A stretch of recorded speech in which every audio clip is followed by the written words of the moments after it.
Pack your things and get out of my house. You have until tomorrow morning. My brother-in-law said it with the same tone he used to order takeout. Flat. Certain. Like I was an inconvenience he was finally allowed to remove. My husband had been dead for 6 days.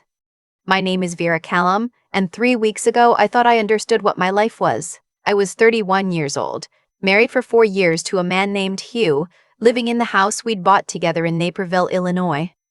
A cream-colored craftsman with a porch swing we never actually used, but always meant to. Hugh worked in logistics consulting.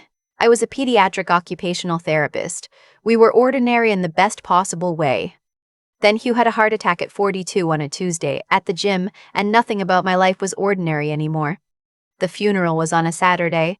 His parents flew in from Phoenix. His older brother Douglas drove up from St. Louis with his wife. I remember standing at the cemetery thinking how strange it was that grief looks exactly the same on everyone, that same hollow expression, the same way people reach for each other and don't quite connect.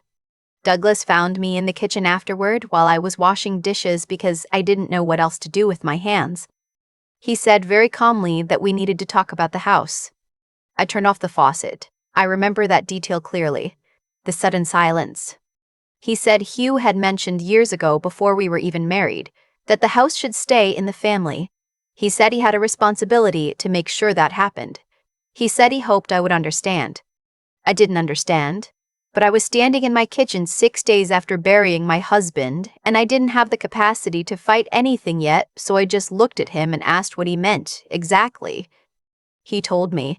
The house, he said, had been purchased with money from a family trust, a partial down payment, years before I was in the picture. That gave the family a claim. He'd already talked to someone. He thought it was best if I started making other arrangements.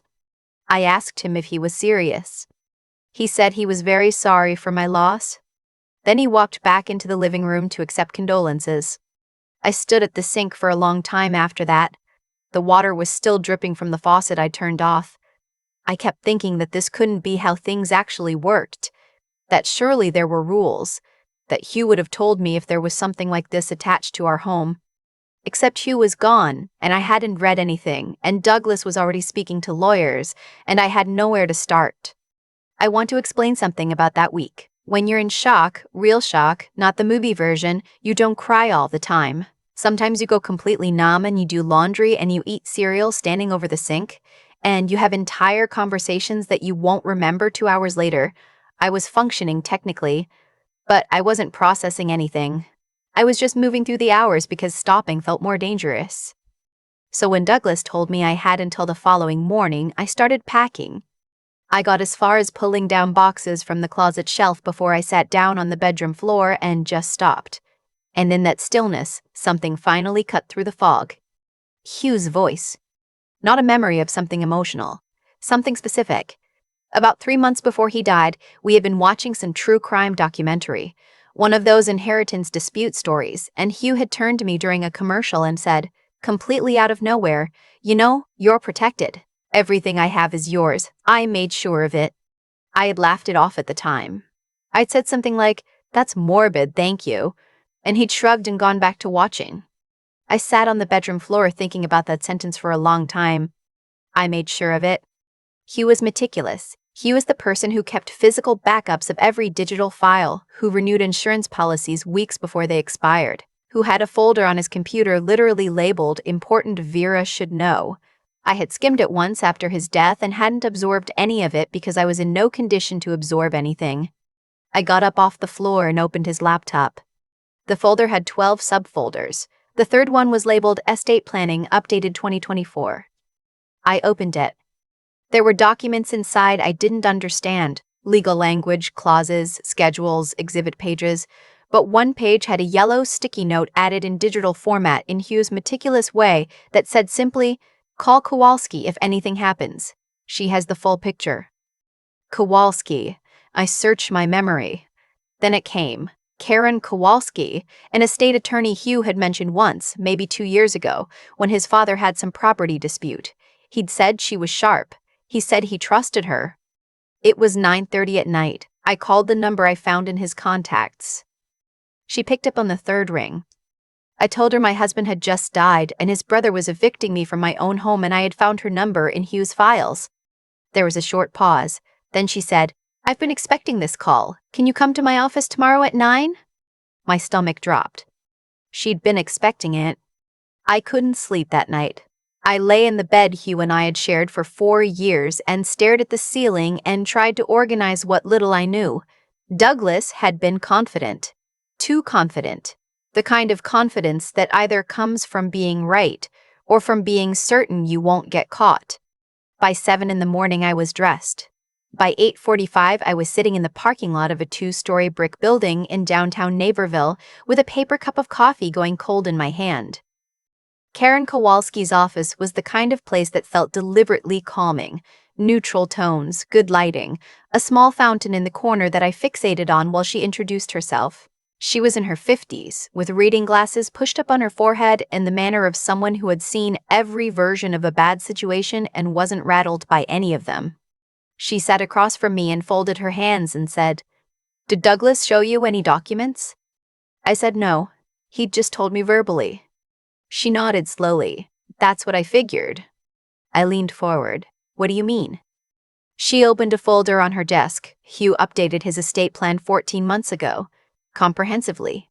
He came to me specifically because he was concerned about exactly this scenario, family pressure on the marital home after his death. She slid a document across the desk. "This is his will. The house is titled jointly with right of survivorship. It passed directly to you the moment he died. No probate.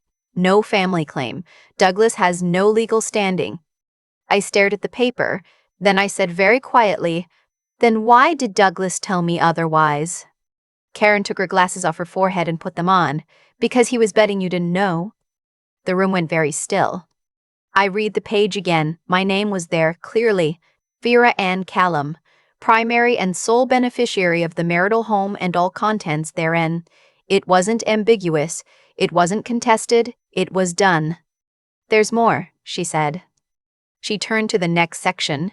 Hugh had taken out a life insurance policy, a substantial one, 2 years before he died. $750,000. I was the named beneficiary. She pulled out the policy documentation. My name. Again. The contingency was simple. As long as I was his legal spouse at the time of death, the full amount transferred to me, outside of probate, not subject to any family claims. "Douglas can't touch this," she said simply.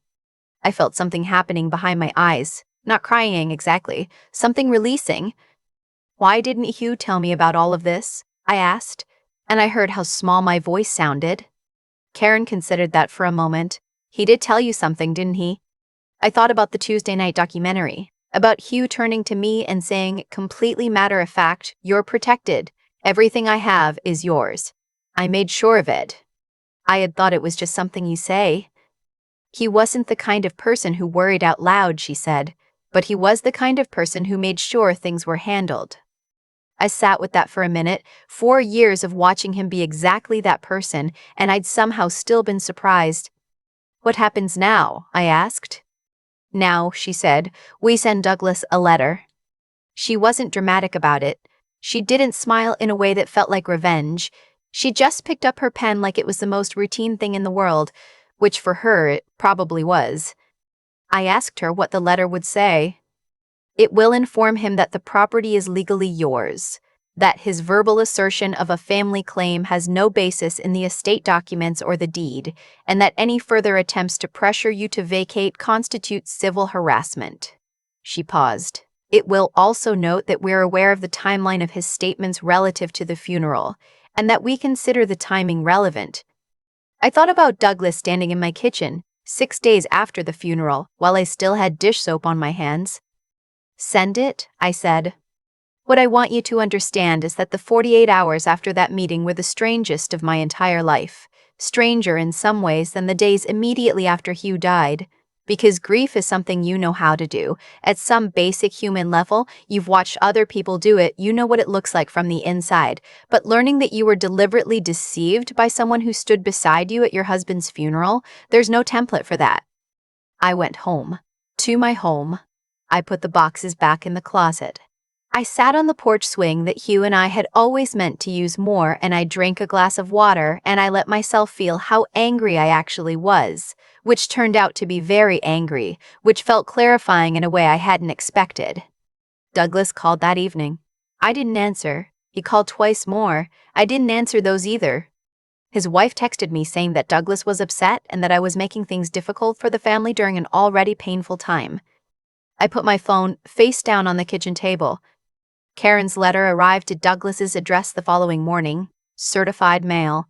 She'd also sent a copy to his wife, which she mentioned was standard practice in these situations.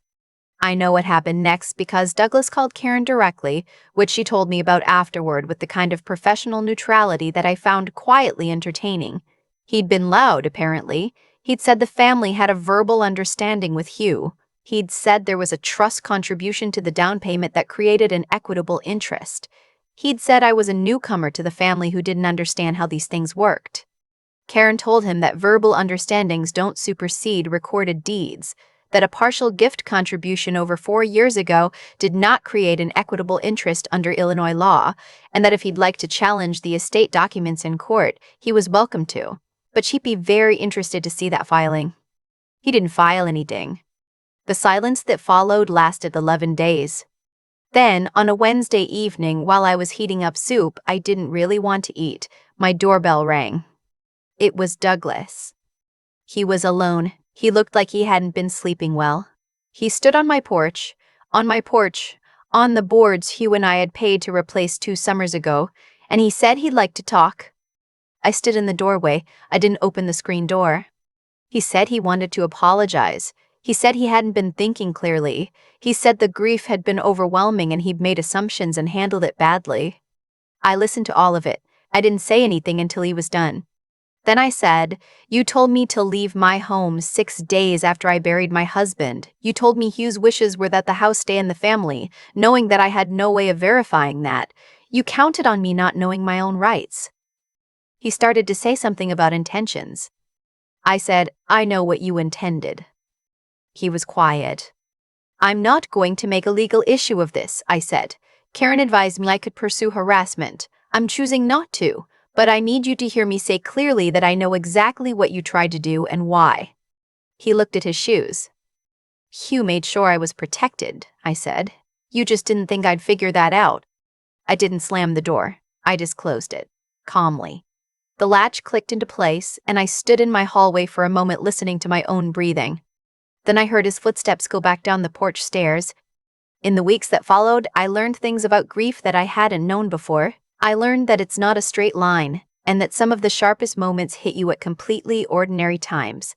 In the grocery store, or in the car, or folding laundry and finding a shirt that still smells like someone. I learned that being a widow at 31 means people don't quite know how to place you, and that you spend a lot of time making them comfortable with something that is very uncomfortable. I also learned that Hugh had thought about all of this. Quietly, carefully, in the way that he did everything. He had made sure that whatever happened, I wouldn't be left exposed. I still sit on the porch swing sometimes. It still needs a new chain on the left side. Hugh had noticed that and meant to fix it and then didn't, and now it's on a list of things I'm going to learn to fix myself. I drink my coffee and I watch the street and I think about what he said that Tuesday night on the couch so casually that I nearly missed it. "You're protected." I made sure of it. He wasn't being sentimental. He was telling me the truth. I just had to be paying attention to hear it. I think about Douglas's face a lot, not with anger anymore, more with a kind of tired clarity. He stood on my porch, the same porch where Hugh and I had talked about fixing that left chain on the swing for 2 summers, and he genuinely believed I would just go, that I would pack my things and disappear because he said so, and the truth is, for about 45 minutes, I almost did. That's the part that stayed with me longest. Not what he tried to do, but how close it came to working. Because when you're 6 days out from losing the person you built your life around, you don't have your defenses up. You're not thinking about deeds and insurance policies and Illinois property law. You're thinking about whether you remember to eat, and whether the thank you cards are somewhere you can find them, and how strange it is that the house still smells like him. Douglas knew that, maybe not consciously, but he chose that window deliberately, and I think on some level he understood exactly what he was doing. What stopped me wasn't strength, not in the way people usually mean it. I wasn't brave. I was just paying attention to a memory. Hugh's voice on a random Tuesday night saying something so offhand I nearly missed it. That's the thing about the people who actually love you. They don't always announce what they've done for you. Sometimes they just do it, quietly, and trust that you'll find it when you need it. Hugh spent time and money on documents I never read, on a policy I didn't know the details of, on a lawyer he trusted and filed away under a folder called Important Vera Should Know. He didn't tell me because he wasn't the kind of person who needed credit for doing the right thing. He just did it, and then he was gone, and it was still there, waiting. I've thought about what would have happened if I hadn't opened that laptop. If I just kept packing. Grief does that to you. It makes you compliant in ways you wouldn't normally be because you don't have the energy to question anything. Douglas was counting on that, and the fact that it nearly worked tells me something important about how people get taken advantage of in the worst moments of their lives, not through elaborate schemes, but through simple, practiced confidence in someone else's ignorance. What Karen told me in her office wasn't complicated, the law was clear, the documents were in order. Hugh had done everything right. The only variable was whether I would find out in time. And that came down to one thing, paying attention to a detail I almost dismissed as small talk on a couch 3 months earlier.